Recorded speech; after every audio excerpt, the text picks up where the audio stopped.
মস্তিষ্কের নিউরন সেলে অনিয়ন্ত্রিত কোষ বিভাজনের ফলে ব্রেন টিউমার হয়েছে রাশফিনের। আর একটু দেরি করলে হয়তো বা তার রূপ নিতে পারত ক্যান্সার নামক কঠিন মরণব্যাধি রোগে। এছাড়াও রাশফিনের রক্তে এসজিপিটি এর পরিমাণ অস্বাভাবিক হারে বেড়ে গেছে। এই এসজিপিটিটা মূলত মানুষের লিভার সঠিকভাবে কাজ করছে কিনা তা বুঝতে সাহায্য করে। যেখানে স্বাভাবিক মানুষের নর্মাল রেঞ্জ ৪২ থেকে ৫৭ থাকা উচিত, সেখানে রাশফিনের কিনা ২৩০৩, যা অস্বাভাবিকের থেকে অস্বাভাবিক। এমন হলে রোগীকে ইমিডিয়েটলি আইসিইউতে ভর্তি করাতে হয়। ফলে ওকে আইসিইউতে ভর্তি করা হয়েছে। রাশফিনের অবস্থা একদমই ভালো নয়, যে কোনো সময় যা কিছু হয়ে যাওয়ার সম্ভাবনা রয়েছে বলে জানিয়েছেন ডক্টর। এই তো কাল রাতে রাহেলা খাতুন ছেলে রাশফিনকে রাতের খাবার খেতে ডাকতে গিয়েছিলেন। পুরো রুমে অসময়ে অন্ধকার দেখে তিনি কিছুটা ঘাবড়ে গেলেন। লাইট অন করে রুমে কাউকে না দেখে ব্যালকনির দিকে পা বাড়াতেই তিনি ব্যালকনিতে গিয়ে দেখলেন রাশফিন পড়ে আছে ফ্লোরে, নাক দিয়ে হালকা রক্ত গড়িয়ে পড়ছে। চিৎকার করে ছেলেকে ডাকলেন তিনি। ছেলের কোনো সারা শব্দ না পেয়ে তিনি দ্রুত হসপিটালে নিয়ে এলেন। রাশফিনের শরীর এমন খারাপ অবস্থার কথা শুনে আমি ওর বাসায় থাকতে পারলাম না, দ্রুত ছুটে এসেছি হসপিটালে। একটু আগে মামনি আমায় ফোন দিয়ে উপরোক্ত খবরটা জানালো। আমার কর্ণগ্রহের কথাটা পৌঁছানো মাত্রই যেন আমার সর্বাঙ্গ ঝিমঝিমিয়ে উঠল। কিছু সময়ের জন্য আমি থমকে গিয়েছিলাম যেন।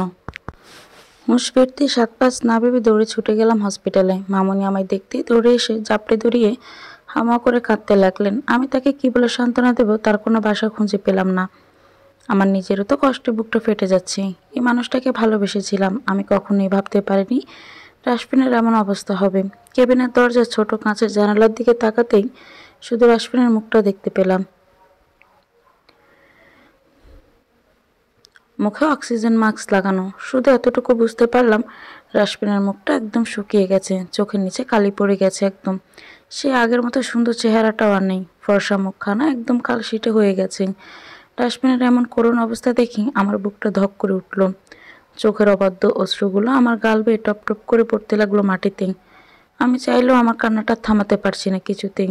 মামনি আবার কিছুটা কান্না থামিয়ে শান্ত হয়ে আমার মাথায় হাত বুলিয়ে দিলেন। এত কিছুর মাঝেই মানুষটার খোঁজ খবর নেওয়ার কথা আমি বেমালুম ভুলেই গিয়েছিলাম। এজন্য আমার নিজের মাঝে কেমন একটা অপরাধবোধ কাজ করতে লাগলো। রাশফিনের সাথে না হয় আমার যোগাযোগ বা সম্পর্ক ছিল না, কিন্তু মামনির সাথে তো ছিল। আমার উচিত ছিল একবার হলেও খোঁজ নেওয়া এই মানুষটার। এখানে তার মামনির কোনো দোষ ছিল না। মামনি কান্না থামিয়ে ধরা গলায় আমায় বললেন, কেমন আছিস রে মা?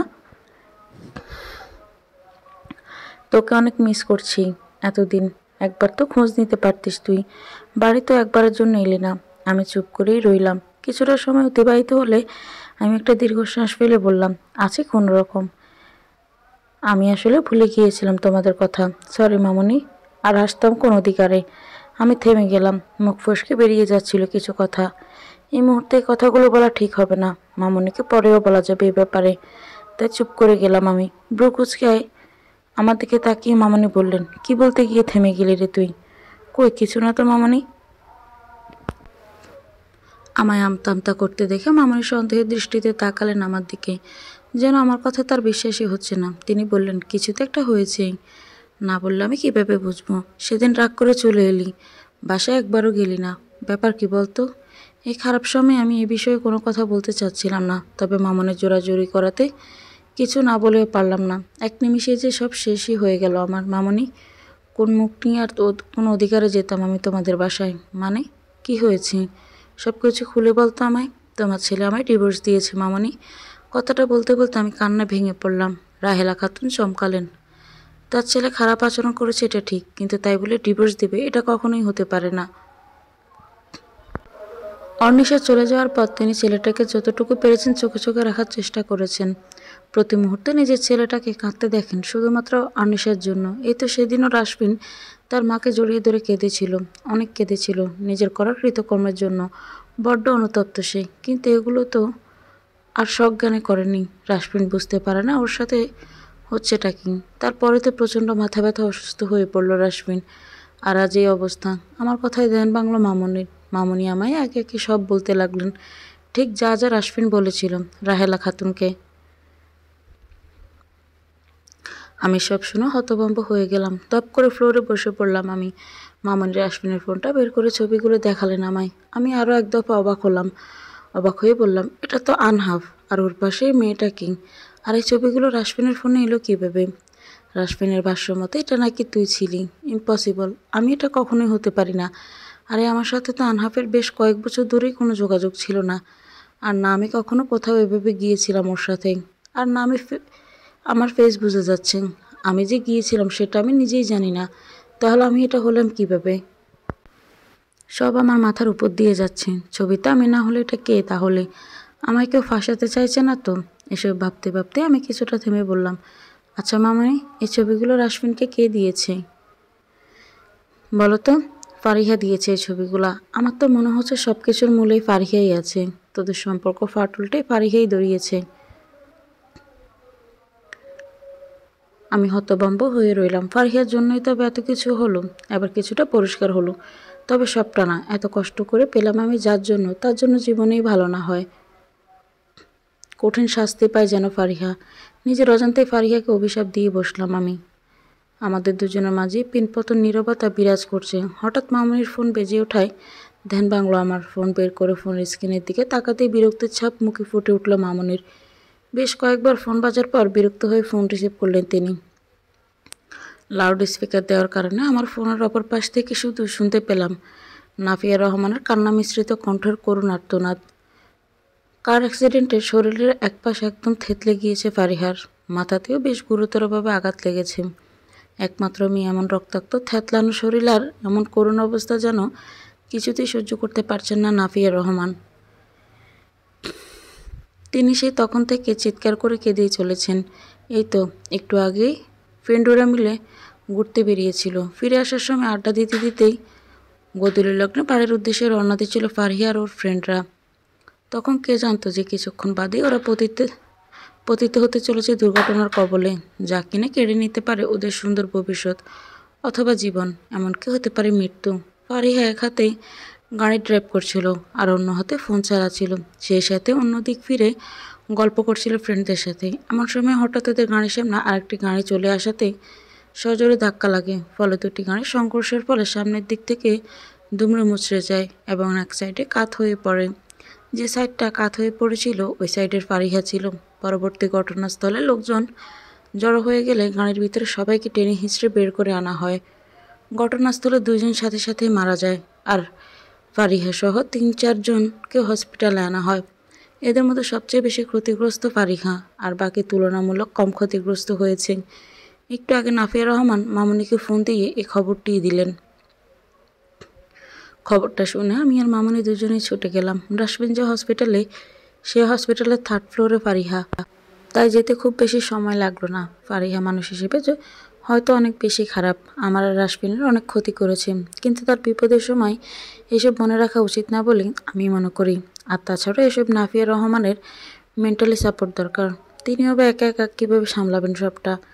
নাফিয়া রহমান আমাকে দেখে মুখ ঘুরিয়ে নিলেন। তিনি যে আমায় সহ্যই করতে পারেন না সেটা খুব ভালোভাবে বুঝতে পেরেছি আমি। মামনিকে জড়িয়ে ধরে কেঁদেই চলেছেন সেই তখন থেকে তিনি। কেবিন থেকে ডক্টর গম্ভীর মুখে বের হতেই তারা ছুটে যান নাফিয়া রহমান। কাঁদতে কাঁদতে তিনি বললেন, ডক্টর, আমার মেয়ের কী অবস্থা? ওকে কি দেখা যাবে একবার? ডক্টর গম্ভীর মুখে চুপ করে তাকিয়ে রইলেন কিছুক্ষণ। এদিকে আমরা উৎসুক দৃষ্টিতে তাকিয়েছি ডক্টর দেখে। কিছুক্ষণ চুপ থেকে তিনি বললেন, আমরা তো আমাদের যথাসাধ্য চেষ্টাই করেছি, তবে রোগীর কন্ডিশন তেমন একটা ভালো নয়। কিছু একটা ভেবে ডক্টর বললেন, হ্যাঁ, আপনারা রোগীকে দেখতে যেতে পারেন। এতটুকু বলে চলে গেলেন ডক্টর। ডক্টর এমন কথা শুনে দৌড়ে কেবিনের ভিতর চলে গেলেন নাফিয়া রহমান। পিছু পিছু আমরাও গেলাম। ভেতরে গিয়ে মেয়েকে দেখে হু হু করে কেঁদে দিলেন নাফিয়া রহমান। তাকে কী বলে সান্ত্বনা দিব তার বাসা আমাদের জানা নেই। বেশ কিছুটা সময় পর ফারিহার জ্ঞান ফিরে এলো। পিটপিট করে চোখ মেলে তাকালো ফারিহা। আশপাশ ঘুরে দেখতে লাগলো সে এখন। আমার দিকে চোখ পড়তে যেন উত্তেজিত হয়ে উঠল ফারিহা। হাত দিয়ে ইশারা কিছু যেন বোঝাতে চাইছে আমায়। আমি ফ্যাল ফ্যাল করে তাকিয়ে রইলাম। ওর একটু কাছে গিয়ে বোঝার বৃথা চেষ্টা করছি মাত্র। আমাকে দেখে মেয়েকে এমন উত্তেজিত হয়ে পড়তে দেখে নাফিয়া রহমান ধমকের সুর আমায় উদ্দেশ্য করে বললেন, এ মেয়ে, বেরিয়ে যাও এখান থেকে। দেখতে পাচ্ছ না আমার মেয়ে কেমন করছে তোমায় দেখে?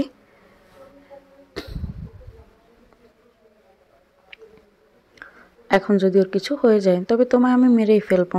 নাফিয়া রহমানের এমন কথা শুনে আমি যখনই বেরিয়ে আসতে যাব কেবিন থেকে অমনি আমার হাতটা খপ করে দূরে বসে ফারিহার শ্বাস নিতে কষ্ট হচ্ছে, তবুও অক্সিজেন মাস্কটা সরিয়ে ঘন ঘন শ্বাস ফেললে হাঁপাতে হাঁপাতে আমায় বলল, আমাকে মাফ করে দাও আনিশা, আমি তোমার সাথে অনেক অন্যায় করেছি। আমি ফারিহার দিকে করুণ দৃষ্টিতে তাকালাম। মেয়েটার এমন করুণ অবস্থা দেখে আজ বড্ড মায়া হচ্ছে আমার। পৃথিবীতে আমরা আজ আছি, তো কাল নেই। কি দরকার ছিল 2 দিনের দুনিয়াতে মানুষের ক্ষতি করা? কথায় আছে না, পাপ বাপ কেউ ছাড়ে না। মানুষের ক্ষতি করলে কেউ নিজে কখনোই ভালো থাকতে পারে না। ফারিয়া শ্বাস টেনে নিয়ে বলল, মামি আর মামি, তোমরা একটু বাইরে যাবে? আমি একটু আনিসের সাথে একা কথা বলতে চাই। নাফিয়া রহমান কিছুতেই মেয়েকে একা ফেলে যাবেন না, তবে ফারিহা বলাতে তিনি বাধ্য হলেন যেতে। এদিকে মামুনি আমায় কিছুতেই ফারিহার সাথে একা ফেলে যাবেন না। অবশেষে মামুনি কেমন করতে দেখে ফারিহা বলল, আচ্ছা মামি, তুমিও থাকো আনিসের সাথে, সমস্যা নেই। ফারিহার কথা বলতে কষ্ট হচ্ছে, তবুও শ্বাস টেনে টেনে বলল, জানো অনিশা, আমার না খুব কষ্ট হচ্ছে। আমার করা কৃতকর্মের ফল হয়তো আমি দুনিয়া থেকেই পেয়ে যাচ্ছি, তবে তোমায় আমি সব সত্যিটা বলে আমার পাপের বোঝা কিছুটা হলেও হালকা করতে চাই। আমার কথাগুলো একটু মনোযোগ দিয়ে শোনো। আমি উৎসুক দৃষ্টিতে তাকিয়েছি ফারিহার দিকে। ফারিহা আবার বলতে শুরু করলো, অনিশা, তোমার আর রাশমিনের ডিভোর্স হয়নি। রাশমিন তোমায় সেদিন ডিভোর্স পেপার পাঠায়নি, আর না আমাদের বিয়ে হয়েছিল। আমি পাঠিয়েছিলাম ডিভোর্স পেপার, আর বিয়ের ছবিগুলো আমিই পাঠিয়েছিলাম, কিন্তু ওগুলো আসল ছিল না। ওর ঘুমিয়ে পড়ার সুযোগ নিয়ে ছবি তুলেছিলাম, সাথে এডিটও করেছিলাম, যাতে বোঝা না যায় ছবিগুলো দেখলে। আর তুমিও যেন ভুল বুঝে রাশমিনের থেকে দূরে চলে যাও। আমি চমকালাম ফারিহার কথা শুনে। তার মানে আমার আর রাশমিনের ডিভোর্স হয়নি? আমি আর মামনি একে অপরের মুখের দিকে চাওয়াচাই করলাম। এবার আমি রাশমিনের ফোনটা বের করে ওই ছবিগুলো ফারিহাকে দেখাই, যে ছবিগুলোর কারণে রাশমিন সন্দেহ করেছিল আমায়। ছবিগুলো দেখে ফারিহা করুণ কণ্ঠে বলল, আমি তোমাদের বিয়ের রাতে রাশমিনকে এই ছবিগুলো দিয়েছিলাম, সাথে উস্কানিমূলক কথা বলে ওকে একদম রাগিয়ে দিয়েছিলাম। আমি ভালো করেই জানতাম একটু থেকে একটু কিছু হলে রাশমিন প্রচণ্ড রেগে যায়, তাই ওকে তোমার নামে জাত নয় তাই বলে রাগিয়ে দিই। আর তাছাড়াও রাশমিন আমাকে যথেষ্ট বিশ্বাস করত, কারণ আমি যা বলতাম তা সবসময় সত্যিই বলতাম। কিন্তু হঠাৎ করে যে ওকে আমি এমনভাবে মিথ্যে বলবো এটাও ভাবতেও পারিনি। নিশ্চয়ই ছোট থেকেই যাকে বিশ্বাস করে আসছে তাকেই বিশ্বাস করবে, দুদিনের একটা অপরিচিত মেয়েকে নয়। আর তাই সেই বিশ্বাসের সুযোগটাই নিয়েছিলাম আমি, আর এটাকে আমার হাতিয়ার বানিয়েছিলাম। ফারিহার কথা শুনে আমি স্তব্ধ হয়ে গেলাম কয়েকটা মুহূর্ত। মামনি তেড়ে যেতে লাগলেন ফারিহাকে মারার জন্য। আমি তাকে ঠেকালাম। এটা দেখে ফারিহা মলিন হাসলো। আমি কিছুটা গম্ভীর কণ্ঠে বললাম, আমার মনে পড়ে না তোমার কোনোদিন ক্ষতি করেছিলাম কিনা, তবে তুমি কেন করলে আমার সাথে এমন? তোমার সাথে কখনোই আমার কোনো শত্রুতার সম্পর্ক ছিল না, তবে যেদিন থেকে তুমি রাশমিনের বউ হয়ে এ বাড়িতে এসেছ সেদিন থেকে আমি তোমায় সহ্য করতে পারিনি। আর তাই তো এত কিছুই করলাম, যাতে তোমাকে হটিয়ে আমি রাশমিনকে বিয়ে করতে পারি। এতটুকু বলে থামলো ফারিহা। ওর নিঃশ্বাস ভারী হয়ে উঠছে প্রতিনিয়ত। এখন নিঃশ্বাস নিতে বড্ড কষ্ট হচ্ছে ফারিহার, তবুও কষ্ট করে বলল, আর জানো, রেস্টুরেন্টে তোমার সাথে সেদিন যে ব্যবহারটা রাশমিন করেছিল ওটা মোটেও সজ্ঞানে করেনি। আমি শরীরে ইঞ্জেকশনের মাধ্যমে ড্রাগ পুশ করেছিলাম, ফলে ও তখন কী বলেছিল বা কী করেছিল সে বিষয়ের কোনো ধারণাই নেই। এটা শুনে চমকে উঠলাম আমি। মনে হচ্ছিল এখনই গিয়ে ফারিহার গলা টিপে মেরেই ফেলি। কটকাট কণ্ঠে জবাব দিলাম, তোমার জন্য এত কিছু হয়েছে, তুমি মেন কালপ্রিট। আমরা ভালোভাবে সংসারটা করতে পারতাম, কিন্তু তোমার মতো কালনাগিনীর জন্য আজ এই অবস্থা আমাদের। আর তোমার জন্য, শুধু মাত্র তোমার জন্যই আজ রাশমিনের এই অবস্থা। এতটুকু বলে আমি কান্নায় ভেঙে পড়ি। ফারিহা আমার কথা শুনে বেশ উত্তেজিত হয়ে বলল, কি হয়েছে রাশমিনের? রাশমিন ব্রেন টিউমার হয়েছে, ওকে আইসিইউতে রাখা হয়েছে।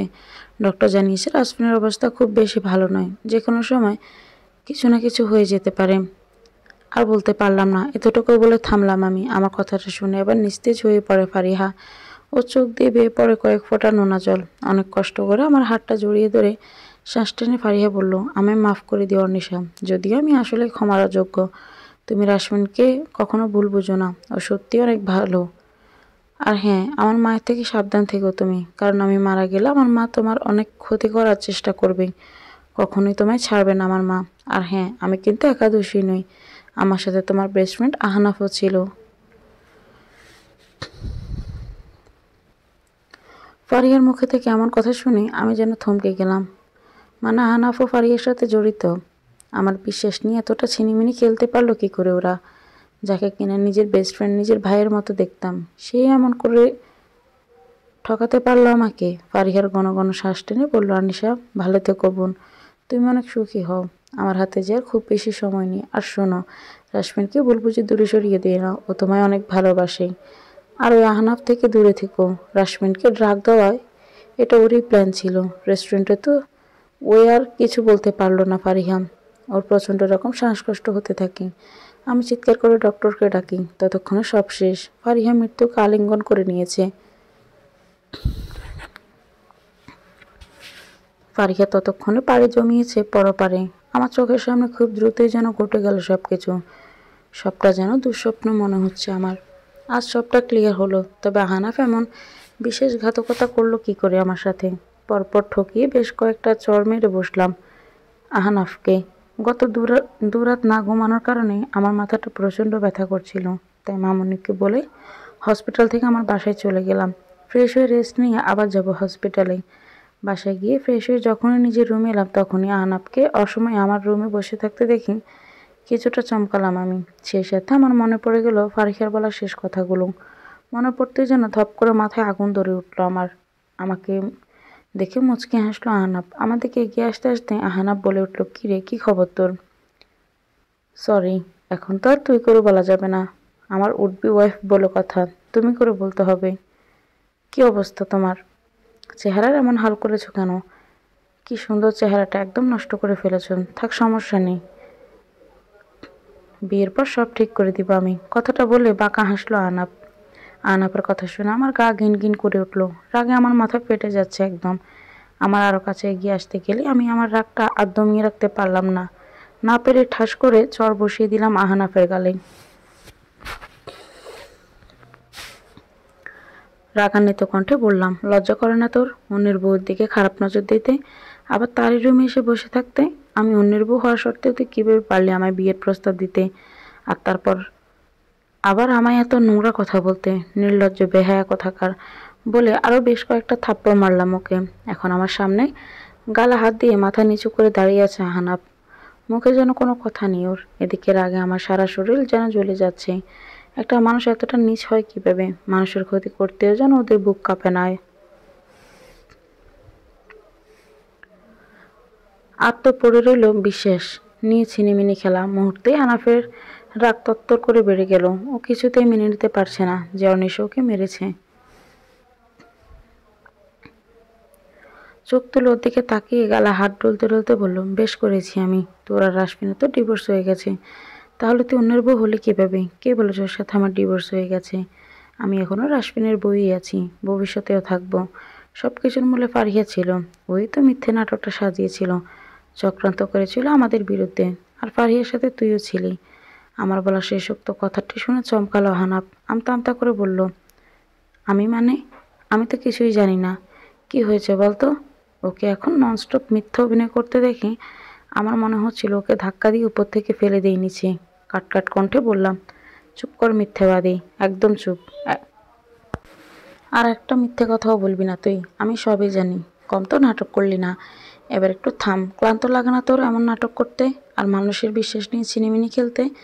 আমার এমন কথা শুনে কিছুক্ষণ চুপ করে থেকে শব্দ করে হেসে উঠল আহনাফ। আমার কাছে এসে শক্ত করে চেপে ধরল আমার হাত। হাত কিরমির করে বলল, বহুত কথা বলেছিস তুই এতক্ষণ, এবার আমি বলবো, তুই শুনবি শুধু। তুই যখন সব কিছু জেনেই গিয়েছিস, তাহলে তার দেরি করে কোনো লাভ নেই। চল বিয়েটা করে ফেলি আমরা। আর যদি রাশমিনকে ডিভোর্স না দিয়ে আমায় বিয়ে না করিস, তাহলে আমি রাশমিনকে মেরে ফেলবো। চোখের সামনে কি দেখতে পারবি তোর ভালোবাসার মানুষ রাশমিনের মৃত্যু? তাই যদি ভালো চাস, তাহলে বিনা বাক্যে আমায় ভালোই বিয়েটা করে নে।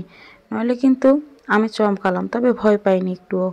আমি থাকতাম আর রাশমিনের কিচ্ছু হতে দেব না। দরকার পড়লে নিজে মরে যাব আমি, তবুও রাশমিন থাকতে আহনাফের মতো নরপিশাচকে কিছুতেই বিয়ে করব না। আমি আমার শরীরে সর্বশক্তি দিয়ে ধাক্কা দিয়ে নিজের থেকে সরিয়ে দিয়ে আহনাফকে। হঠাৎ এমন হওয়াতে আহনাফ তাল সামলাতে না পেরে ছিটকে দূরে সরে গেল। আমি আগে পাশে তাকিয়ে কিছু একটা খুঁজতে লাগলাম। হঠাৎ টেবিলের উপর ধারালো ছুরিটার উপর নজর পড়তে তা তুলে নিলাম আমি। ছুরিটা হাতে নিয়ে আহনাফের উদ্দেশ্যে বললাম, খবরদার আমার কাছে আসার চেষ্টাও করবি না তুই, তাহলে খুব খারাপ হয়ে যাবে বলে দিলাম। আর যদি এক পাও এগোস আমার দিকে, তাহলে হয় নিজে মরবি, না হলে আমাকে আমি মেরে ফেলবো। আমার কথা শুনে সেখানেই স্থির হয়ে দাঁড়িয়ে রইল আহনাফ। ওর কি হলো জানি না, তবে কাঁদো কাঁদো কণ্ঠে বলল, তোকে তো আমি ভালোবাসতাম সে ছোটবেলা থেকে। তুই বল, ভালোবেসেছিলাম তোকে আমি। খুব বড় অন্যায় করে ফেলেছি আমি। ভালোবাসাটা কি সত্যি খুব অন্যায়? আমি কিছু বললাম না, শুধু চুপ করেই রইলাম। আহনাফ কিছুক্ষণ চুপ থেকে বলল, হ্যাঁ, আমিই ছিলাম সব কিছুর মূলে, আমিই করেছি সব। আমি ফারিহাকে বুদ্ধি দিয়েছিলাম রাশমিনের শরীরে ইঞ্জেকশনের মধ্যে ড্রাগ পুশ করে, যাতে তোর সাথে মিসআন্ডারস্ট্যান্ডিং তৈরি হয়। রাশমিনও ধীরে ধীরে মৃত্যুর মুখে ঢলে পড়ে। আরও মারা গেলেই তো তোকে আমি বিয়েটা করতে পারতাম। আর হ্যাঁ, সেদিন প্ল্যান করে আমি তোকে ঘুরতে নিয়ে যাই আর রেস্টুরেন্টে নিয়ে যাই, সেই সাথে ফারিহাকে জানিয়ে দে রাশমিনকে নিয়ে আসতি। তারপর যা হবার তাই হলো, তোদের মাঝে সম্পর্কের ফাটল ধরালাম আমি আর ফারিহা। প্ল্যানটাও সাকসেসফুল হয় আমাদের। আহনাফের কথা শুনে আমি কান্না করে দিই। কাঁদতে কাঁদতে বলি, কেন করলি তুই এটা? তোর কি একবারও বুক কাঁপলো না নিজের বেস্ট ফ্রেন্ডের সাথে এভাবে বিশ্বাসঘাতকতা করতে? আমার কথা শুনে কিছুক্ষণ চুপ করে রইল আহনাফ। চুপ থেকে বলল, প্রথমে আমি কিছুই জানতাম না। তুই তো জানিস আমার পৃথিবীতে একমাত্র আপন বলতে আমার বাবাই আছে। কিন্তু সে একদিন হঠাৎ করে অনেক অসুস্থ হয়ে পড়ে। ডক্টরের কাছে নিয়ে গেলে ডক্টর বলে অপারেশন না করালে বাঁচানো যাবে না।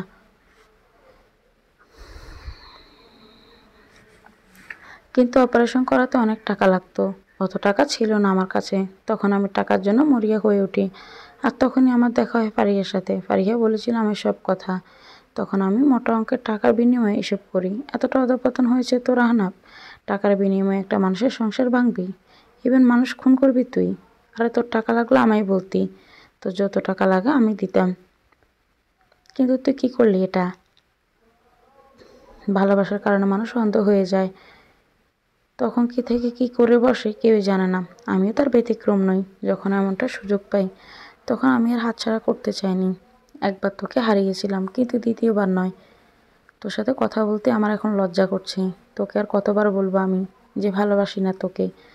আমি তোকে বেস্ট ফ্রেন্ডও আমার ভাইয়ের নজরে দেখেছি, কিন্তু আমি তো তোকে প্রথম থেকেই আমার বউর নজরেই দেখি। লজ্জা করে না তোর এসব বলতে? দূর হয়ে যা আমার চোখের সামনে দিয়ে। আর কোনোদিন আমার সামনেও আসবি না তুই, ঠিক আছে? আজ চলে যাচ্ছি, তবে আমি আবার ফিরে আসবো। কথাটা বলে আহনাফ কিছুক্ষণ তাকিয়ে রইল অনিশার দিকে। মনে মনে বলল, আমি ভালো ইমোশনাল ব্ল্যাকমেল করতে পারি, আর আমি অতটাও ভালো নই যতটা ভালো আমায় দেখলে মনে হয়। আমি তো এসব নেবই। আমায় চড় মারার শাস্তি কতটা ভয়াবহ হবে তুই হাড়ে হাড়ে টের পাবি অনিশা। বিয়ে করে তোকে নিজের করে নিতে চেয়েছিলাম, তবে এবার আর তা করবো না। সারা জীবন আমার রক্ষিতা বানিয়ে রাখবো তোকে। তুই আমায় চিনিস না। যেখানে আমার এত উপকার করা সত্ত্বেও সামান্য আমার স্বার্থে আঘাত লাগায় ফারিহাকে মারতেও দুবার ভাবিনি, সেখানে তুই কোন ছাড়? তোকে তো আমি দেখে নেব। রেডি থাকিস শাস্তি ভোগ করার জন্য। আহনাফ মনে মনে ভাবতে মুখ ফুটে উঠল রহস্যময় হাসি। আহনাফ সব ভেবে এক মুহূর্ত দাঁড়ালো না, চলে গেল নিজ গন্তব্যে। আহনাফ চলে যেতেই আমি আমার মাথায় চুল খামচে ধরে হাঁটু গেড়ে ফ্লোরে বসে কাঁদতে লাগলাম। জীবনে কি পাপ করেছিলাম যে এতটা শাস্তি পেতে হচ্ছে আমায়? চোখের পানি মুছে নিয়ে মনে মনে বললাম, এখন শুধু রাশমিনের সুস্থ হবার পালা। ও শুধু সুস্থ হোক, তারপর আমরা সবাইকে দেখে নেব। আমরা এক থাকলে কোনো অশুভ শক্তির পক্ষে সম্ভব না আমাদের ক্ষতি করা বা আমাদের আলাদা করা। রাশমিনের হাত ধরে ওর বেডের পাশে বসে আছি আমি। আইসিইউ থেকে রাশমিনকে কেবিনে দেওয়া হয়েছে আজ। ডক্টররা সফলভাবে রাশমিনের ব্রেনের টিউমার অপারেশন করতে পেরেছে। রাশমিন এখন তুলনামূলক সুস্থ, তবে অতটাও না। যদিও এখন জ্ঞান ফেরেনি রাশমিনের চিন্তায় আজ গত কয়েকদিন যাবৎ ঘুমোতেও পারিনি ঠিক মতো, যে কারণে চোখের নিচে কালি পড়ে গেছে আমার। প্রতিটা রাত জায়নামাজে ভিজিয়েছি। আমার যা হয় হোক, তবুও রাশমিন যেন অন্ততপক্ষে কিছু না হয়। কালকের ঘটনা মনে পড়তে আমি ফুঁফিয়ে কেঁদে উঠলাম। হসপিটালে এসে আমি মামনিকে কালকের হয়ে যাওয়া সব ঘটনা বলে দিলাম। সবটা শুনে তিনি বেশ রেগে, রাশমিনের অবস্থা, তার উপর এত কিছু, এসব দেখে যেন নিজেকে এখন সবচেয়ে বেশি অসহায় মনে হচ্ছে আমার। রাসমিনের হাতটা নিজের হাতের মুঠোয় নিয়ে কাঁদতে কাঁদতে কখন যে সেভাবেই ঘুমিয়ে পড়েছে নিজেও জানি না। কয়েকদিন যাবৎ টেনশন আর না ঘুমানোর কারণে বড্ড ক্লান্ত লাগছিল, যার জন্য চোখটা একটু বুজে এসেছিল আমার। হঠাৎ মাথায় খারাপ পরম যত্ন সহকারে হাত বুলিয়ে দেওয়া স্পর্শে দৌড়ফড়িয়ে ঘুম থেকে উঠলাম আমি। ঘুম থেকে উঠে দেখলাম রাসমিন আমার মাথায় হাত বুলিয়ে দিচ্ছে, সেই সাথে আমার দিকে এক অদ্ভুত দৃষ্টিতে তাকিয়ে আছে। আগের মতো এবারও আমি চোখ নামিয়ে নিলাম। কেন জানি না এই মানুষটার চোখের দিকে তাকিয়ে আমি থাকতে পারি না বেশিক্ষণ। রাসমিনের জ্ঞান ফিরেছে বলে আমি উঠে মামনিকে বলতে যাব, তখনই আমার হাত ধরে আটকে দেয় রাসমিন। আমি পেছনে ফিরে রাসমিনের দিকে এক দৃষ্টি নিক্ষেপ করতে ওই ইশারায় আমায় বসতে বলল। আমি ওর কথা মতো তাই করলাম। আমার এক গালে হাত রেখে শান্ত গলায় রাসমিন বলল, এতদিন তোমায় অনেক বেশি কষ্ট দিয়ে ফেলেছি আমি, এর জন্য আমি আন্তরিকভাবে দুঃখিত। আসলে রাসমিনকে থামিয়ে আমি বললাম, আমার এসব কথা শোনার বিন্দুমাত্র ইচ্ছেও নেই। মামুনি আপনার জন্য টেনশন করছিল, এখন আপনার জ্ঞান ফিরেছে। এখন মামুনিকে গিয়ে বলতে হবে, তা না হলে টেনশন করবে।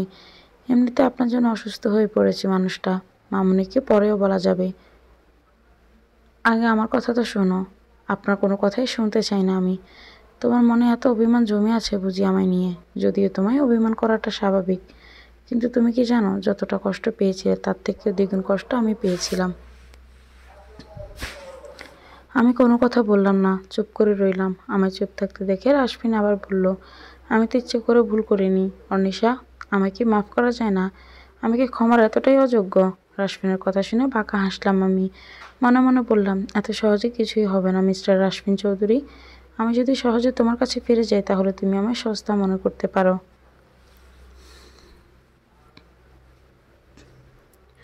ভবিষ্যতে যে এমন করবে না তার কি গ্যারান্টি? তোমাকে ভালো মতোই শিক্ষা দিব আমি, এমন শিক্ষা দিব যে সারা জীবন মনে রাখবে।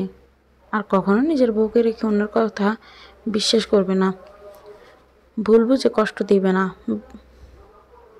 বোঝো এবার অনিশা কী জিনিস। মনে মনে কথাটা ভেবে রাসমিনকে কিছু বলার সুযোগ না দিয়ে নিজের চুল নিজে উড়িয়ে বেরিয়ে এলাম কেবিন থেকে। এদিকে রাসমিন বোকার মতো বসে অনিশার চলে যাওয়ার দিকে ফ্যাল করে তাকিয়ে রইল। বোঝার চেষ্টা করলো অনিশার ভাবভঙ্গি, তবে তেমন কিছু আন্দাজ করতে পারল না। কেবিন থেকে বেরিয়ে মামনিকে রাসমিনের জ্ঞান ফিরে আসার খবরটা দিলাম। মামনি দৌড়ে গেলেন রাসমিনকে দেখতে। রাসমিনকে সুস্থ দেখে যেন কলেজায় পানি চলে এলো রাহেলা খাতুনের। তিনি জড়িয়ে ধরলেন তার ছেলেকে, জড়িয়ে ধরে কান্নাই করে দিলেন তিনি। রাসমিনের চোখে অশ্রুর কণার এসে যেন ভিড় জমিয়েছে। কতদিন পর তার স্নেহময়ী মাকে দেখেছে। রাসমিনকে ছেড়ে রাহেলা খাতুন বললেন, কেমন আছিস এখন তুই? ঠিক আছি তো, জানিস তোর টেনশনে কয়দিন ঘুমোতেও পারিনি আমরা। অনিশা প্রচুর কেঁদেছে তোর জন্য। রাহেলা খাতুনের বলা শেষোক্ত কথাটি শুনে বাঁকা হাসলো রাসমিন। এবার কিছুটা হলেও বুঝেছে আসল কাহিনী রাসমিন। মুচকি হেসে রাহেলা খাতুনের গাল টেনে দিয়ে বলল, ভালো আছি আলহামদুলিল্লাহ, এখন ভালোই লাগছে। তুমি থাকতে কি আমি খারাপ থাকতে পারি আম্মু? রাহেলা খাতুন মুচকি হাসলেন রাসমিনের কথা শুনে। ছেলেটা গায়ে পায়ে যা বড় হয়েছে, ওর ছেলে মানুষই বা বাচ্চা স্বভাবটা এখনও যায়নি। দূর হতে মা ছেলে ভালোবাসা দেখছিলাম আমি। আমি তো এটাই চাই, সবাই মিলে একসাথে হাসি খুশি থাকতে আমাদের পরিবার হবে সব থেকে বেশি সুখী পরিবার, যেখানে থাকবে না কোনো অশুভ বৃক্ষর ছায়া। কিছু একটা মনে পড়তে যেন মুখটা গম্ভীর হয়ে গেল রাহেলা খাতুনের। গম্ভীর কণ্ঠে তিনি ছেলের উদ্দেশ্যে বললেন, তোকে আমার কিছু বলার আছে, মন দিয়ে শুনবি তুই। বলো। সিরিয়াস কিছু নাকি? হ্যাঁ শোন। তবে রাহেলা খাতুন একে একে ফারিয়ার মারা যাওয়ার আগে ওর বলে যাওয়া সব কথা এবং চক্রান্তের কথাগুলো খুলে বললেন রাসমিনকে। সব শুনে রাসমিন যেন রেগে আগুন হয়ে গেল। কাট গলায় বলল, ওই কালনাকিনি কোথায় এখন? আমায় বিশ্বাস নিয়ে চিনিমিনি খেলে সামনে পেলে তো ওকে আমি মেরেই ফেলবো। আমাকে আর অনিশাকে কষ্ট দেয়, এত বড় সাহস ওর? ফারিয়া কার অ্যাক্সিডেন্টে মারা গেছে, গত 2 দিন চলল। এটা শুনে কিছুটা নরম হলো রাসমিন, তবুও বলল, ভাগ্যিস মারা গেছে, তা না হলে আমিই মেরে ফেলতাম ওকে। আমি ছোটবেলা থেকে আর যাই হোক কোনো ঘাতকদের সহ্য করতে পারি না। সামনে দেখলে আমার মাথা ঠিক থাকে না, মনে হয় যেন খুন করে ফেলি। এতটুকু বলে থামলো রাসমিন। রাসমিনের এত রাগ দেখে রাহেলা খাতুন অনিশের সাথে আহনাফের কথা আচরণগুলো বলার সাহস পেলেন না। তবু অনিশের ক্ষতি হওয়ার সম্ভাবনা রয়ে বলে তিনি ছেলেকে সব বলে দেওয়ার সিদ্ধান্ত নিলেন। পারিয়া কিন্তু একা দোষী না, সাথে ওর মা এবং আহানাফও জড়িত। একে একে তিনি কালকের ঘটনা সব বলে দিলেন রাশমিনকে। সামনে কিন্তু অনিশার বিপদ। তুই ওর খেয়াল রাখিস বাবা। রাহেলা খাতুনের বলা সব কথা শুনে তো রাশমিন আরও রেগে আগুন হয়ে গেল। মুহূর্তে যেন রাশমিনের ফর্সা মুখ রক্তিম বর্ণ ধারণ করেছে। কি এত বড় সাহস! আমি থাকতে কিচ্ছু হতে দেব না আমার আর্নিশার। যে ওর দিকে হাত বাড়াবে তার হাত কেটে নিব আমি। রাশমিন চৌধুরী বেঁচে আছে এখনও, মরে যায়নি। আমি বেঁচে থাকলে আমার বউয়ের দিকে নজর কি না এমন কুনজর দেওয়ার আহনাফকে কিছুতেই সম্ভব না। ওকে আমি ছাড়ব না। ওর শেষ আমি দেখেই ছাড়ব, দেখে নিব ওকে আমি। অনিশা শুধুই আমার। ওর দিকে কেউ কুনজর দিলে আমি তার চোখ উপড়ে ফেলবো মা। দুদিন হতে চললো হসপিটাল থেকে রিলিজ পেয়েছে, নিজের বাসায় এসেছে রাশমিন। এখন মোটামুটি বেশ অনেকটাই সুস্থ রাশমিন। রাহেলা খাতুন যত্নে যেন কোনো কমতি রাখছেন না তার ছেলের জন্য। তবে সব কিছু ঠিক থাকলেও রাশমিনের মন একদমই ঠিক নেই। অনিশা একবারের জন্য আর রাশমিনের সামনেই পড়েনি। চোখ দুটো প্রিয় মানুষটিকে দেখার জন্য কত করে আনচান করছে, কিন্তু এত খুঁজেও পেল না আর্নিশার দেখা। মনটা যে তার খালি আর্নিশাকেই খোঁজে, কিন্তু ও তো বুঝে না তার মনের কষ্ট। একা একা বিড়বিড় করে বলল রাশমিন। পর মুহূর্তে কিছু একটা ভেবে মুখে হাসির রেখা ফুটে উঠল রাশমিনের। কাঁপা কাঁপা হাতে ফোনটা বের করে সাহস করে আর্নিশাকে ফোন দেয়। কয়েকবার রিং হতেই রিসিভ করে আর্নিশা। এতে রাশমিনের খুশি যেন উপচে পড়ছে। কেমন আছো? তোমাকে ছাড়া আমি মোটেও ভালো নেই, চলে আসো বাড়িতে। অর্নিশা দাঁতে দাঁত চেপে বলল, আসবো না। কেন? সরি বললাম তো। ফোন দিয়েছেন কেন আপনি আমায়? আর কখনো ফোন দিবেন না আমায়। আপনার সাথে কোনো কথা নেই আমার। শোনো। রাশমিনকে আর কিছু বলার সুযোগ না দিয়ে ধুম করে ফোনটা কেটে দেয় আর্নিশা। ফোনটার দিকে তাকিয়ে রাশমিন মাথায় হাত দিয়ে অসহায়ের মতো বসে থাকে কিছুক্ষণ। পর মুহূর্তে কিছুটা একটা ভেবেই যেন মুখে রহস্যময় হাসি ফুটে ওঠে রাশমিনের। আড়াল থেকে ছেলের এমন কাণ্ড কারখানা দেখে মুচকি মুচকি হাসছেন রাহেলা খাতুন। রকিং চেয়ারে বসে ফোনটা হাতে নিয়ে নিজের মেয়ের ছবি দেখছেন, আর ছবিতে হাত বোলাচ্ছেন নাফিয়া রহমান। সেই সাথে চোখ দিয়ে তার অশ্রুকণাগুলো টপটপ করে পড়ছে মোবাইলের স্ক্রিনের ছবিটার উপরে। রুমটাকে তিনি পুরো অন্ধকার করে রেখেছেন। বাইরের রোড লাইটের আলোতে যতটুকু আলোকিত রয়েছে তাতে আবছা আবছা ঘরের কোণা দেখা যাচ্ছে। আজ সারা বাড়িতে সন্ধ্যের বাতিটাও জ্বলেনি। হঠাৎ করে দেখলে মনে হবে ভূতের বাড়ি। মেয়েটাকে ছাড়া যেন পুরো বাড়িটাই হাহাকার করছে। আজ এক সপ্তাহের বেশি হতে চলল ফারিহা নেই, আর তার কলজে খালি হয়ে গেছে। তিনি যে কিছুতেই মেনে নিতে পারছেন না নিজের মেয়ের অকাল মৃত্যুটা। বেঁচে থাকলে পুরো বাড়িটা যেন মাতিয়ে রাখতো ফারিহা। মেয়ের সাথে তার ছিল অন্যরকম বন্ধুত্বপূর্ণ সম্পর্ক। স্বামী মারা যাবার পর তারই একমাত্র সম্বলে ছিল তারই একমাত্র মেয়েটা। আর তিনি কিনা আনিশা নামক মেয়েটার জন্যই খুঁয়েছেন নিজের একমাত্র সম্বলটাকে। কিছুতেই মেনে নিতে পারছেন না তিনি এসব। যখন মেয়ের মৃত্যুর কথাটা তার কর্ণগৃহে গিয়ে বাড়ি খেল, তখন যেন তিনি স্তব্ধ হয়ে যান কয়েক মুহূর্তের জন্য। পর বোধগম্য হতেই তিনি জ্ঞান হারিয়ে ফ্লোরে ঢলে পড়েন। রকিং চেয়ারে হেলান দিয়েই তিনি চোখ বুজে প্ল্যান করতে থাকেন। আনিশার জন্য যেহেতু সব কিছু হয়েছে, সেহেতু তিনি দেখে নেবেন আনিশা কীভাবে সুখে থাকে। প্রয়োজন পড়লে আনিশাকে খুন করে তিনি জেলের ভাতও পর্যন্ত খাবেন, তবুও শান্তিতে বাঁচতে দিবেন না আনিশাকে। ওর জীবনটাকে একবারে বিষিয়ে তুলবেন তিনি। তিনি তার কল্পনায় আঁকতে লাগলেন হীন ষড়যন্ত্রের চিত্র। হঠাৎ দরজায় কারো নক করা শব্দে ফিরে তাকালেন সেদিকে। অন্ধকারে আবছা আবছা দেখা যাচ্ছে কারো অবয়ব। স্পষ্ট বোঝা যাচ্ছে এই ব্যক্তিটি আহনাফ। আহনাফকে দেখে মুখে হাসির রেখা প্রশান্ত করল নাফিয়া রহমানের। ইশারায় তিনি ভেতরে আসতে বললেন আহনাফকে। কালতি বিলম্ব না করে ভেতরে চলে যায়। আহনাফকে দেখিয়ে নিজের বাড়ির ছাবি দিয়ে দিয়েছিলেন ফারিহা, যে কারণে আহনাফের আসতে কোনো অসুবিধা হয়নি। মেন গেট দিয়ে এসে সোজা চলে যায় নাফিয়া রহমানের রুমে। আহনাফ গিয়ে চেয়ার টেনে বসলো নাফিয়া রহমান পাশে। নাফিয়া রহমান আহনাফের দিকে তাকিয়ে বললেন, আমার যে সব শেষ হয়ে গেল রে বাবা। আমার পুরো পৃথিবীটাই ছিল ফারিহা, আমার মেয়ে, সে যার বেঁচে নেই। কথাটা বলে নাফিয়া রহমান ডুকরে কেঁদে উঠলেন। নাফিয়া রহমানের অবস্থা দেখে আহনাফের মায়া হলো বেশ। কোনো কথা না বলে চুপচাপ বসে থাকলো আহনাফ। পর মুহূর্তে কিছু একটা ভাবলো। যত্ন সহকারে হাত বুলিয়ে দিল নাফিয়া রহমানের মাথায়। করুণ কণ্ঠে বলল, যা হবার তা তো হয়েই গেছে আম্মু। আমিও তো আপনার ছেলের মতোই, তাই না? আমাকে কি আপনি আপনার ছেলেই মানতে পারেন না? আমি যে মা মরা, সেই কোনো ছোটোবেলায় হারিয়েছি মাকে। মায়ের চেহারাও তো মনে নেই আমার। আমি কি আপনাকে আম্মু বলে ডাকতে পারি না? তাহলে আপনারও অভাব পূরণ হতো আর আমারও অভাব পূরণ হতো। আহনাফের কথা শুনে আহনাফের দিকে চমকে তাকালেন নাফিয়া রহমান। ছেলেটার জন্য বড্ড মায়া হলো তার। তিনি আহনাফের গালে হাত রাখলেন, পরম স্নেহময় মমতার মতো হাত বুলিয়ে দিলেন আহনাফের মাথায়। আদর গলায় তিনি বললেন, হ্যাঁ অবশ্যই, কেন নয়, তুমি তো আমার ছেলের মতোই। ফারিহা, তোমাকে কখনোই আলাদা চোখে দেখিনি আমি। তবে বিপত্তি যে ঘটিয়েছে ওই অর্নিশা মেয়েটা, আজ ওর জন্য আমার মেয়েটা আজ বেছে নেই। আমার বুকটা খালি হয়ে গেলে যে বাবা।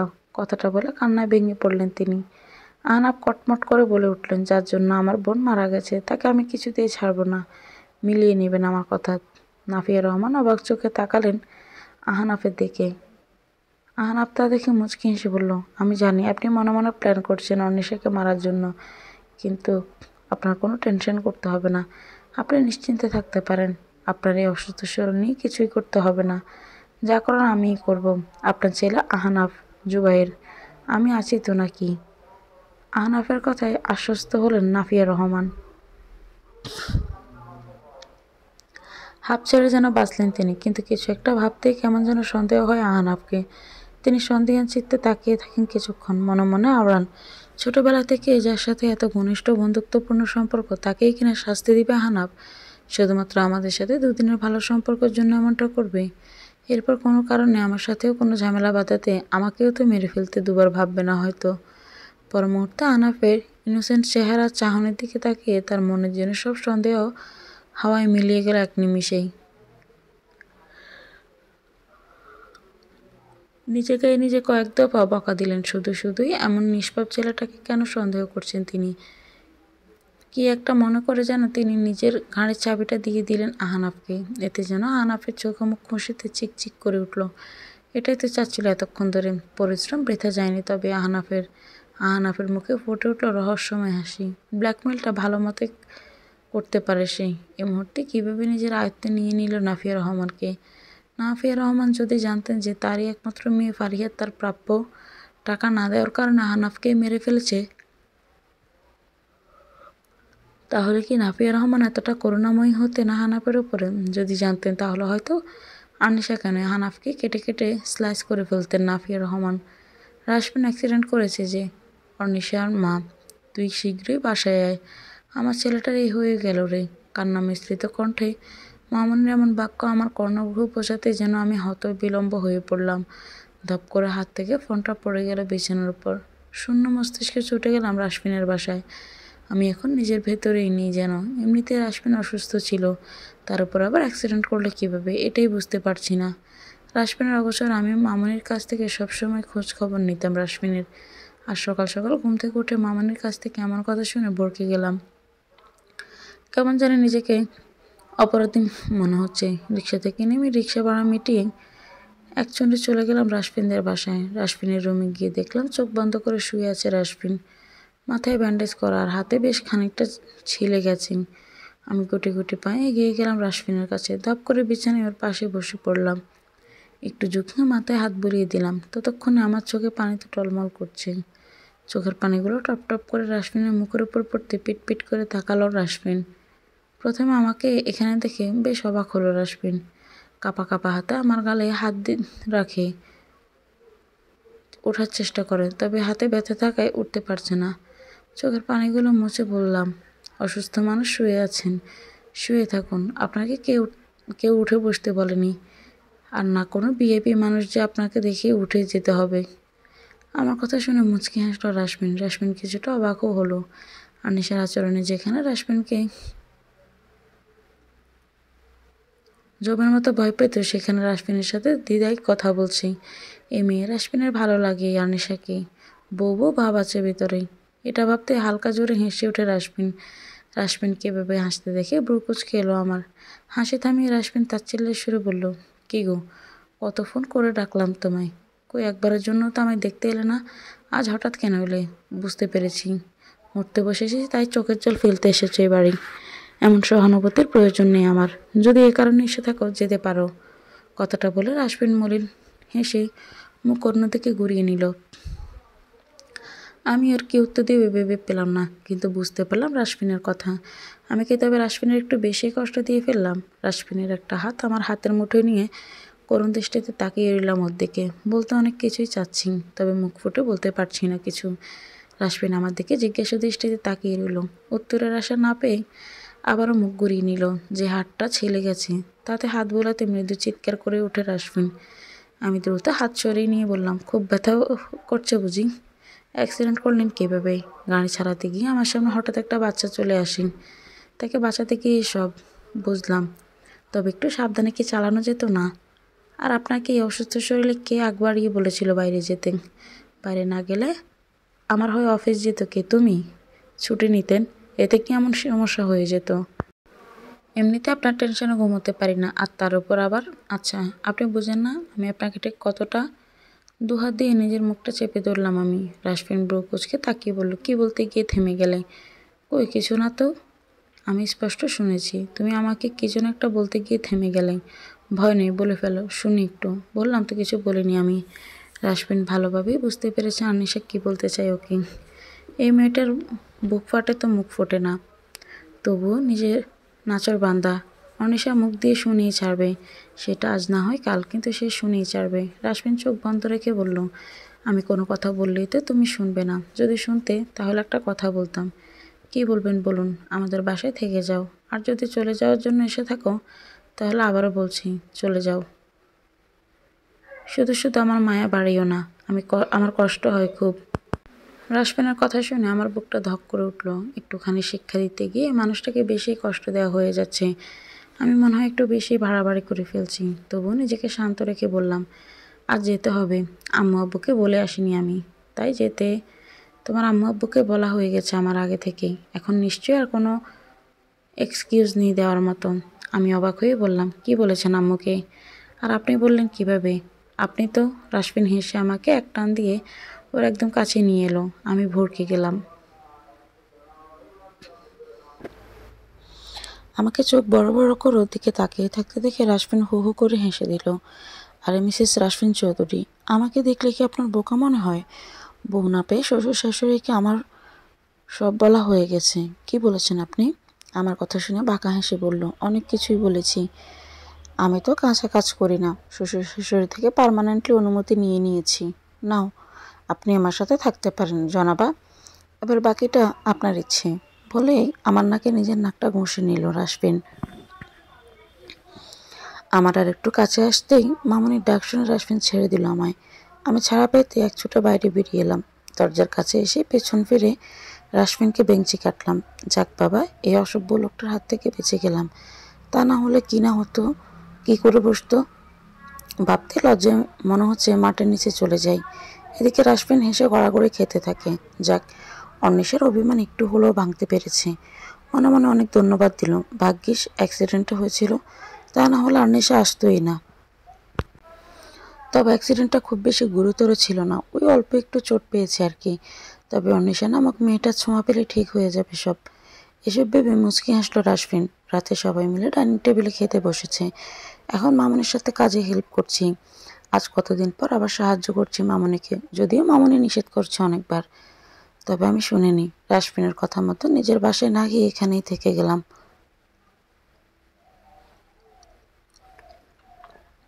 তবে মনে মনে অন্য ফোন দিয়ে আটলাম। সব কাজ সেরে মামুনির সাথে ওনার রুমে যেতে গেলে মামুনি বলে উঠলেন, কী রে, কই যাস? রাশফিনের রুমে যা। আমার রুমে কি? তুমি কি আমায় তাড়িয়ে দিচ্ছ মামুনি?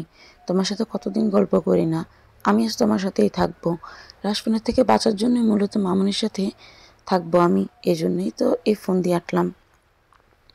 মনে মনে নিজেকে বাহবা দিতে লাগলাম। তবে বেশিক্ষণ স্থায়ী হলো না এসব। পেছন থেকে রাশফিনের গম্ভীর কণ্ঠ শুনতেই শুকনো ডোব গিললাম আমি। হাসি দিয়ে তাকালাম পেছনে। রাশফিন বলে উঠল, এখানে কি করছো? ঘরে চলো। না, আজকে মামুনির সাথে থাকবো আমি। আমার কি তোমার কোলে নেওয়া লাগবে? চুপচাপ বলছি চলে এসো।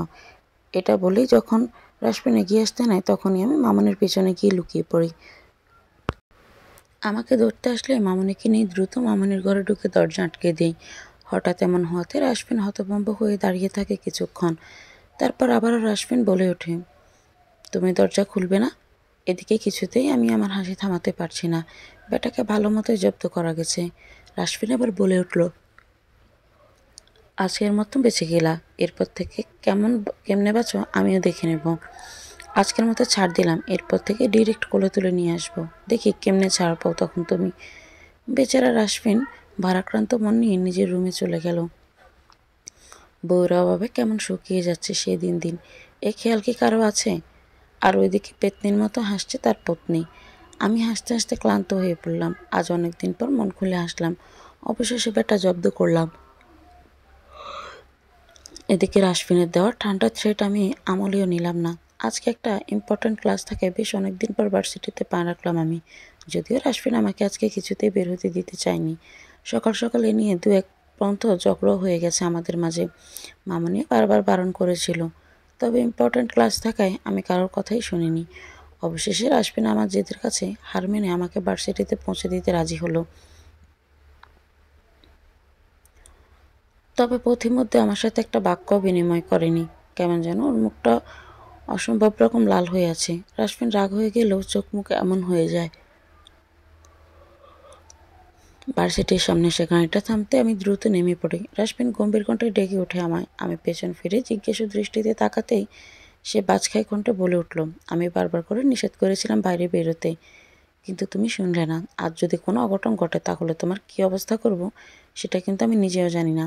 অতএব বি কেয়ারফুল। রাশফিনের এমন ভয়ঙ্কর কথাগুলো শুনে আমি পরপর কয়েকটা শুকনো ডুব গিললাম। আমতা আমতা করে বললাম, আসলে আজ তো একটা ইম্পর্ট্যান্ট ক্লাস ছিল, আর সামনে তো আমার সেমিস্টার এক্সাম, তাই আর কি ক্লাস শেষ হতে আর এক মুহূর্ত অপেক্ষা করব না, সরাসরি আমাকে কল করবে। আমি যত দ্রুত সম্ভব তোমাকে এসে নিয়ে যাব। তুমি বাইরে এখন টোটালি সেফ না, বিপদ তোমার চারপাশে ওত পেতে আছে। তুমি কি মনে করো পুপ্পি বা আহানাপ তোমায় ছেড়ে দিবে? সুযোগ পেলে ক্ষতি করার চেষ্টা করবে ওরা, সো চোখ কান খোলা রেখে চলবে। কথাটা বলে আর এক মুহূর্ত দাঁড়ালো না, গাড়িটা নিয়ে চলে গেল নিজ গন্তব্যে। আমি কিছুক্ষণ হা হয়ে তাকিয়ে থেকে আমার ক্লাসরুমে চলে গেলাম। আজ অনেকদিন পর ক্লাস করতে পেরে ভালোই লাগছে। ক্লাস শেষ হতে আমি আমার বান্ধবী মীরার সাথে কথা বলতে বলতে ক্লাসরুম থেকে বেরিয়ে এলাম। অথচ এদিকে গল্প করার কারণে আমি বেমালুম ভুলেই গেলাম রাশমিনকে ফোন দিতে। মীরার সাথে দাঁড়িয়ে দাঁড়িয়ে আমি বেশ কিছুক্ষণ কথা বলি। মীরাকে নিতে ওর ভাই এসেছে। মীরা চলে যায়। অবশ্য ও আমায় একা ফেলে যেতে চায়নি, তবে আমিই বলেছি চলে যেতে। আমি একা একা দাঁড়িয়ে অপেক্ষা করতে থাকি রাশফিনের জন্য। হঠাৎ রাশফিনকে ফোন দেওয়ার কথা ছিল, এটা মনে পড়তেই আমার কলেজের পানি যেন শুকিয়ে এলো। রাশফিনের ফোন আসতে আমি শুকনো ঢোক গিলে আমি দ্রুত রিসিভ করি। অনিশা, ক্লাস শেষ হয়েছে তোমার? হ্যাঁ, কখন শেষ হয়েছে ক্লাস? এই তো একটু আগেই। একটু আগে মানে? আমি না বারবার করে বলে দিয়েছি ক্লাস শেষ হওয়ার সাথে সাথে আমায় ফোন দিতে। ভুল হলো কেন? আসলে আমি না একদমই ভুলে গেছি। চুপ করো একদম। আমি কোনো এক্সকিউজ শুনবো না। তুমি এখন কোথায় আছো?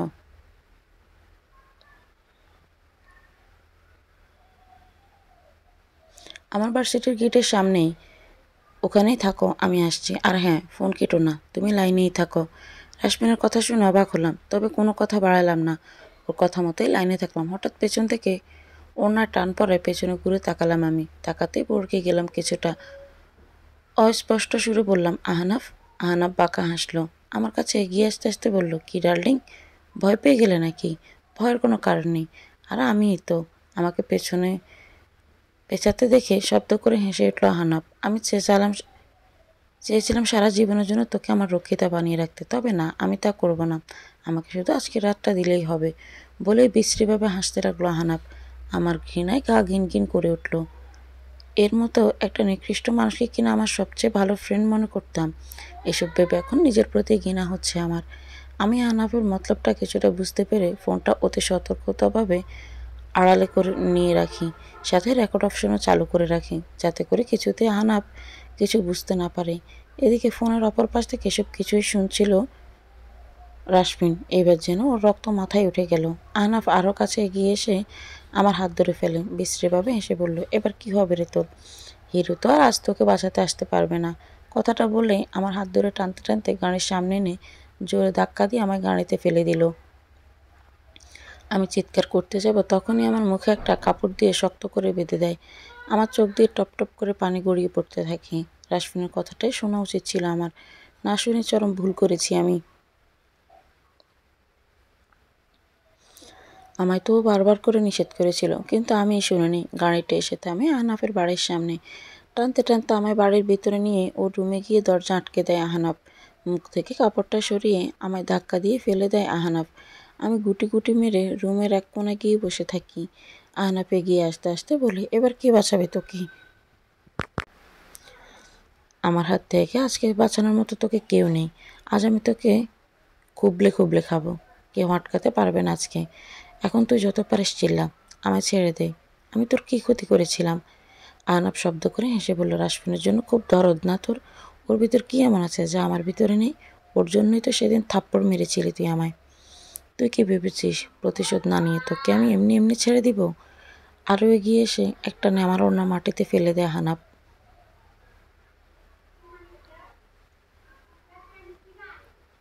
আমার গালে হাত দিয়ে বলল, ইস, তোর জন্য খুব বড্ড মায়া হয় রে আমার। কিন্তু কি করবো বল? আহনাফের হাতটা আমার ঠোঁটের কাছে আসতেই আমি জোরে কামড়ে দিলাম ওর হাতে একটা আঙুল। আহনাফ চিৎকার করে উঠল। ওর আঙুল কেটে রক্ত গড়িয়ে পড়তে লাগলো। আমার দিকে অগ্নিদৃষ্টিতে তাকিয়ে বলল, তোকে তো আজ আমি শেষ করেই ফেলবো। ভেবেছিলাম ছাড় দেব, তবে আর নয়। যেখানে ফারিহা আমায় এত সাহায্য করার সত্ত্বেও আমার স্বার্থে আঘাত লাগার জন্য ওকে আমি মেরে ফেলতেও দুবার ভাবিনি, সেখানে তুই কে রে? তোর অবস্থা তো আমি আরও করুণ করে ফেলবো বলে আমার একটা হাত শক্ত করে ধরে ফেললো। আমি চিৎকার করে উঠলাম। দূর হতে এসবই শুনে ফেলে কেউ একজন মুহূর্তে যেন তার মুখের ভাবভঙ্গি পাল্টে গিয়ে তা অগ্নিরূপ ধারণ করলো। অথচ আহনাফ তো জানে এ বাড়িতে শুধু সে আর অর্নিশা, কিন্তু এর বাইরেও যে এখানে কেউ আছে এটা তো জানেই না সে। সে তো এখন ব্যস্ত অর্নিশাকে নিয়ে।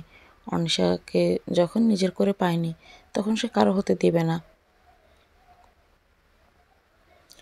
অর্নিশা বেশি দস্তাদস্তি করছিল বলে রুমাল ক্লোরোফর্ম মাখিয়ে চেপে ধরে ওর নাকে। ফলে কিছুক্ষণ বাদে জ্ঞান হারিয়ে ফেলে অর্নিশা। এবার কাজ সহজ হয়েছে আহনাফের জন্য। যখনই অর্নিশার গায়ে হাত দিতে যাবে হঠাৎ দরজা ভাঙার শব্দ। পেছন ফিরে তাকায় আহনাফ। সজোরে একটা লাথি দিয়ে ভেঙে ফেলে রুমের দরজা। রাষ্ট্রমিনকে দেখে যেন ভয়ে আঁতকে ওঠে আহনাফের অন্তরাত্মা। অর্নিশার জামার হাতের কিছু অংশ ছিঁড়ে গেছে, ফলে ওর ফর্সা হাত উন্মুক্ত হয়ে আছে কিছুটা। অর্নিশাকে এমন এলোমেলো আর অজ্ঞান অবস্থায় পড়ে থাকতে দেখে আরও বেশি মেজাজ বিগড়ে গেল রাশফিনের। এসে আহনাফকে কিছু বলার সুযোগ না দিয়ে এলোপাতাড়ি মারতে লাগলো।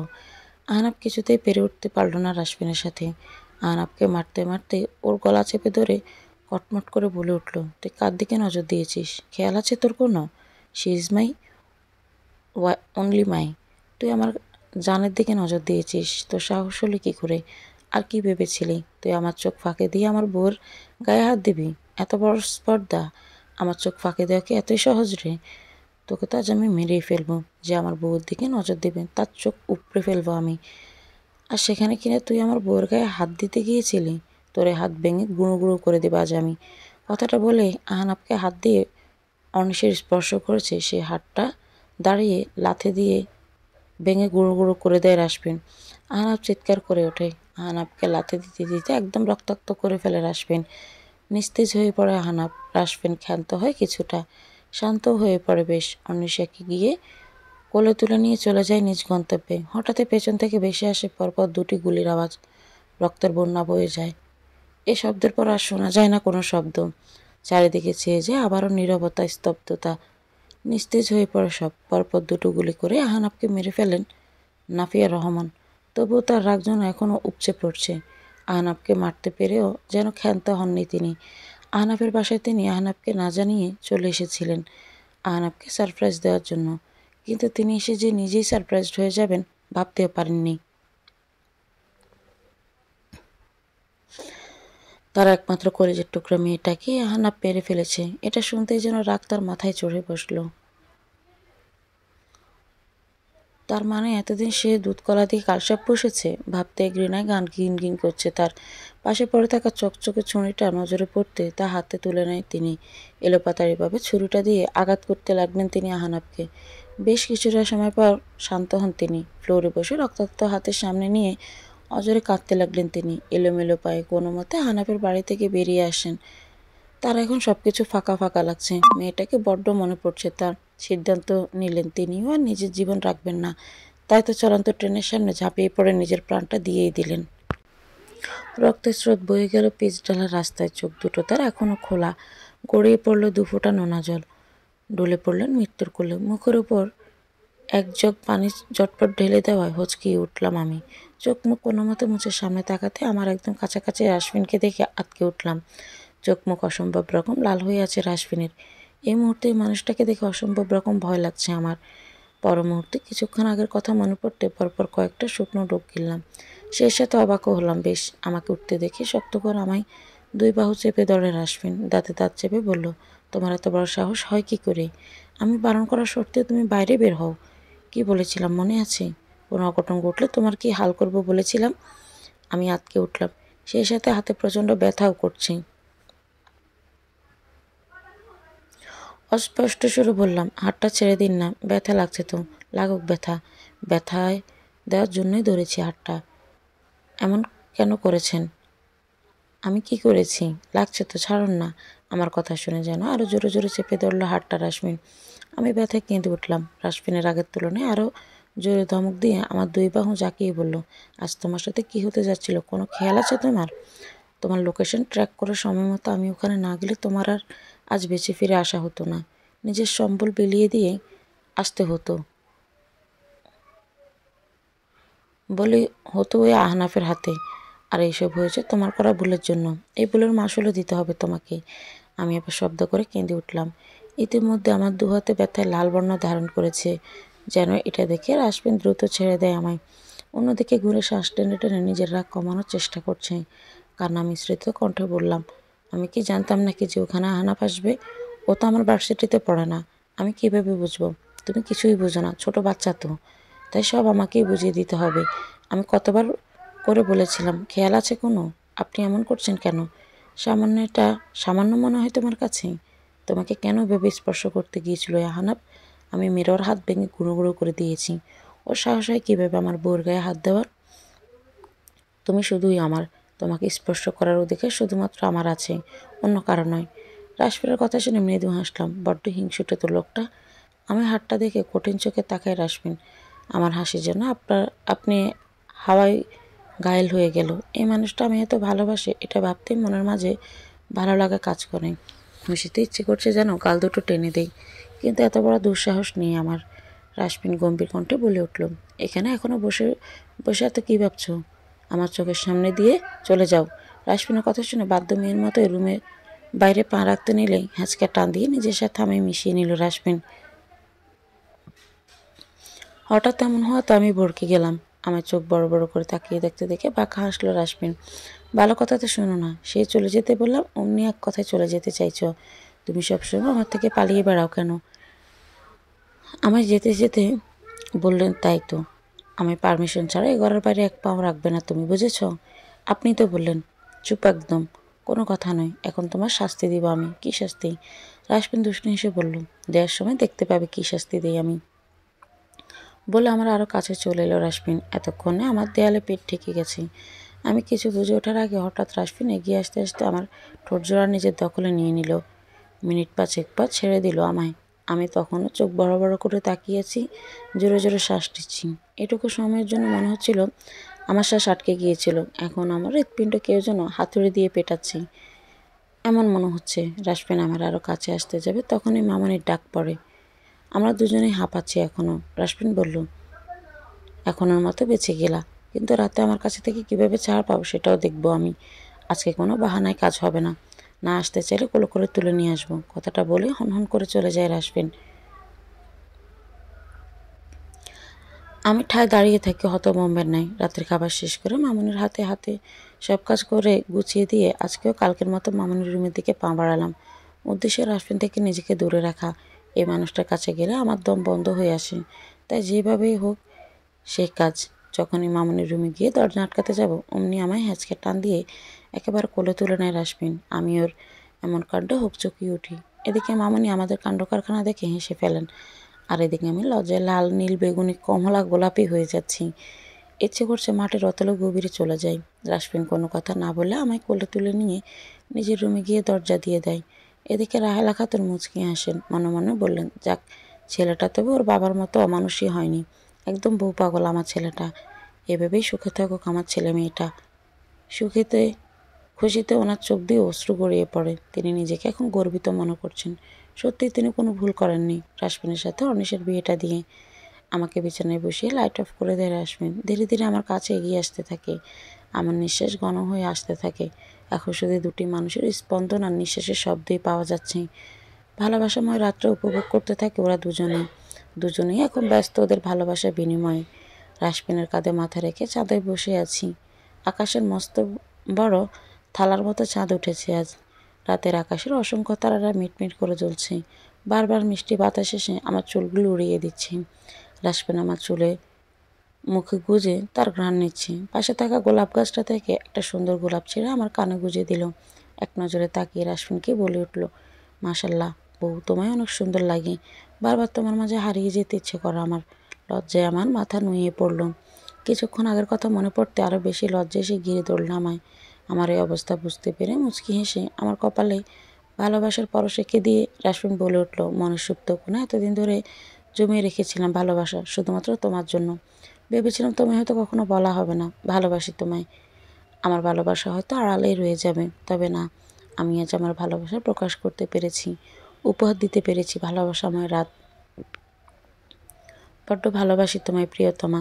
কথা দাও আমায় ছেড়ে কখনো কোথাও যাবে না। আমি যখন ডিপ্রেশনে অতলের তলায় চলে গিয়েছিলাম তখন স্পর্শে আবার নতুন করে সব ফিরে পেলাম। সত্যিই ভালোবাসি, অনেক ভালোবাসি।